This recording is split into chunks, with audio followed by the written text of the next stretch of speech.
Tom a pris une tronçonneuse pour réparer le toit, mais l'échelle n'arrêtait pas de vaciller, alors il a attaché la tronçonneuse à sa taille, coupant sa propre retraite. Quand il est arrivé sur le toit, il a failli couper Jerry. Jerry, en colère, a attrapé un marteau et l'a lancé vers Tom. Mais la tête du marteau a volé et a failli frapper une religieuse qui passait. La religieuse en colère a voulu aller se plaindre à eux, mais elle a découvert que l'échelle était cassée. À ce moment-là, Spike a fait tomber une grande cloche par accident. Cette fois, la religieuse n'a pas pu l'esquiver. Les trois sont descendus précipitamment pour aider, mais ont fini par lui donner un autre coup violent.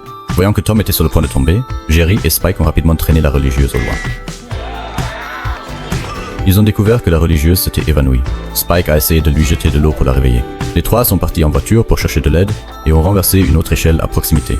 Un prêtre sur l'échelle est tombé et a heurté trois religieuses. Les trois ont pensé qu'il les harcelait. Alors ils ont couru et l'ont battu. Heureusement, la religieuse les a arrêtés. Le prêtre a giflé les trois avec fureur. Il a annoncé que l'orphelinat fermerait à moins qu'ils n'obtiennent un investissement de 830 000 $. Ils ont donc décidé d'aller en ville pour gagner de l'argent.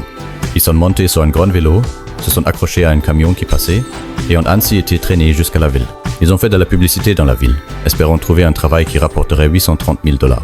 Soudain, une femme s'est approchée d'eux. Elle voulait qu'il tue son mari. Ils ont refusé immédiatement, mais le mari s'est approché. Il a dit qu'il avait une maladie en phase terminale et qu'il voulait mourir sans douleur. Les trois ont été très touchés et ont accepté la mission.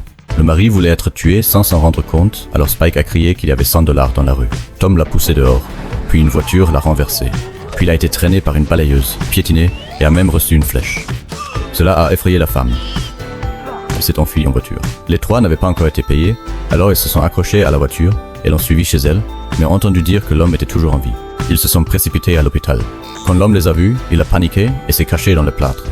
Mais Tom a sorti des explosifs et les a jetés dans le plâtre. Après l'explosion, l'homme a passé la tête et ils ont découvert qu'il était toujours en vie. Jerry a essayé de l'étouffer avec un oreiller.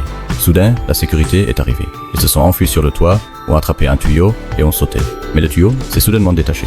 Heureusement, un auvent a amorti la chute et les trois ont atterri sains et saufs.